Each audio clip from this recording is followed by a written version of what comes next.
Aujourd'hui, je vais te parler d'un sujet que 90% des vendeurs marketplace ignorent et qui peut littéralement tuer leur business, et ça du jour au lendemain. Euh, et le pire dans tout ça, c'est que les vendeurs, eux, ils pensent être en sécurité, alors que... Et justement, dans le butin des marketplaces de cette semaine, je parle d'un truc très simple, mais brutal. C'est la monodépendance au marketplace. Euh, Et je vais te donner un chiffre qui fait froid dans le dos. En tout cas, moi, quand je l'ai vu, ça m'a fait froid dans le dos. C'est que près de 70% des vendeurs Amazon vendent sur une seule marketplace. Une seule. Je ne sais pas si tu te rends compte. Toute leur trésorerie, tout leur chiffre d'affaires, tout leur business. En fait, tout dépend d'un compte où ils ne contrôlent même pas 100%. C'est fou quand même. Et je pense que ça doit peut-être être le cas pour toi. Si c'est le cas, cette newsletter va t'intéresser. Parce que imagine-toi un mardi matin, boum, tu te réveilles, tu te connectes à ton seller central et là, compte suspendu. Sans avoir vraiment eu d'explication claire, juste un mail automatique avec plan d'action à fournir et tu vas devoir attendre 5 à 15 jours pour avoir un retour. Ou en tout cas pour qu'il soit réactivé. Et toi, pendant ce temps-là, pas de vente, ton stock est bloqué, ton cash flow, lui, il s'écroule puisque tu n'as pas de vente. Et c'est pas vraiment de la fiction puisque ça arrive tous les jours. Moi, j'ai accompagné beaucoup de vendeurs et j'ai vu beaucoup de comptes Amazon et pas que sur d'autres marketplaces se faire suspendre tout simplement pour des motifs de il a pas répondu sous 4 jours et donc le compte est temporairement suspendu. Et ça arrive tous les jours et surtout à n'importe qui et n'importe quand. La seule différence qu'on y voit, c'est que les gros comptes ont des AM, donc des contacts privilégiés, et donc les problèmes se résolvent plus vite. Mais ils ont aussi ce genre de problème.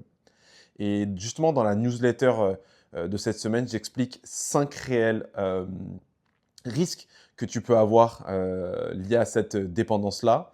Et non, ce n'est pas uniquement lié à la suspension de ton compte que tu peux avoir des problématiques. Il y a plusieurs points qu'une marketplace peut t'impacter. Un, ça va être aussi les règles qui peuvent changer du jour au lendemain, qui vont pouvoir impacter ton business. Les commissions qui montent de n'importe comment, n'importe quand.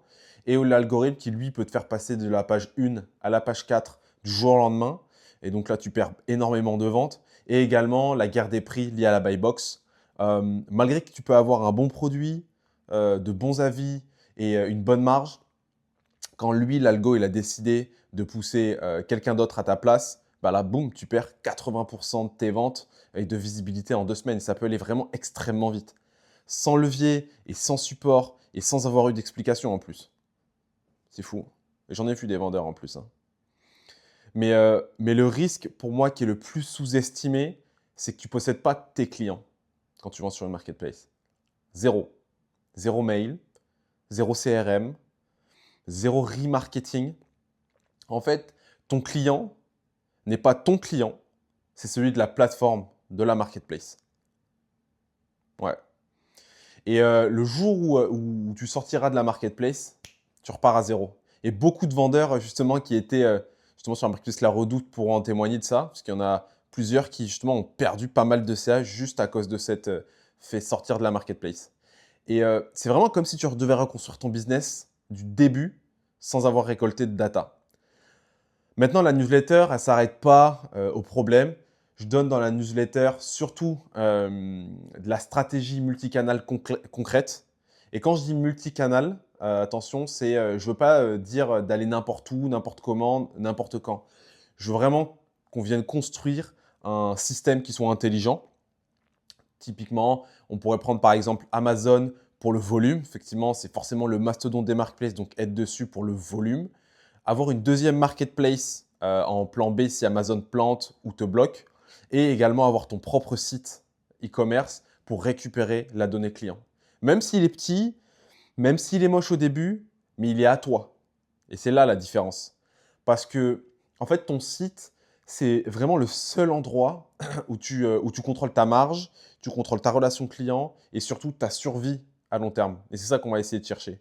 Et surtout, dans cette newsletter, je donne un plan d'action en 3 étapes simples que tu vas pouvoir activer en 30 jours. La première étape, c'est de cartographier ton risque réel. Combien de pourcentage du CA réalisé dépend d'une seule marketplace? Spoiler, si c'est plus de 70%, tu es en danger. Plus de 85%, tu es en danger critique. L'étape 2 que je donne, c'est ouvrir un deuxième canal, pas pour faire du volume, mais pour exister ailleurs, pour être présent en cas de coup dur. Et la dernière étape, donc l'étape 3, qui est pour moi la plus stratégique, c'est de venir transformer un client un client marketplace, en client à toi finalement. Ce qu'on disait tout à l'heure, via ton site, que ce soit via une newsletter ou même via les réseaux sociaux. Donc les marketplaces, pour moi, c'est un incroyable levier pour le volume, euh, mais ce n'est pas les fondations. Clairement, pour moi, c'est plus un amplificateur. Et si tu construis ton business uniquement dessus, tu construis pas une entreprise en fait. Tu gères un risque permanent. C'est plutôt ça. Euh, et c'est exactement ce que j'explique en détail dans cette édition du Bulletin des Marketplaces, où je détaille toute cette partie-là. Le temps de lecture de cette newsletter, c'est 12 minutes, mais l'impact, lui, c'est potentiellement, honnêtement, des années de business sauvées que tu vas pouvoir gagner. Le lien, il est en description de cette vidéo-là. Et si tu vends sur une marketplace, clairement, je te conseille vraiment de ne pas ignorer ce sujet-là, parce que la vraie question, c'est pas euh, est-ce que je vais être suspendu un jour, mais plutôt qu'est-ce qui se passe pour mon business si ça intervient, si ça arrive demain? Est-ce que j'ai les armes pour affronter ça?